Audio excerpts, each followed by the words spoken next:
एवढंच. भाजी कसं काय आहे? छान आहे. कशाची आहे?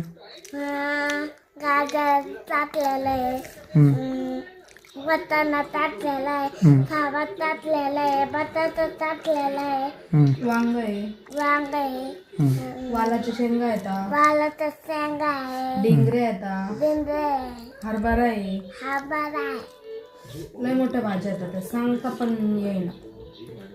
गाजर पण आहे. आणि काय म्हणते त्या भाजीला नाव काय आहे?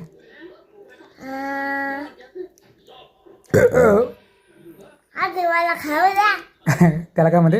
गुलाबजामुन आला तर मला. हा काय आवडतं? गुलाबजामुन आला तर. आधी भाजीन चप्पी खायची ते. कसं काय भाजी कसं काय? छान आहे. छान आहे. आवडली का भाजी? काय म्हणते तुला? लाईक करा, शेअर करा, सबस्क्राईब करा.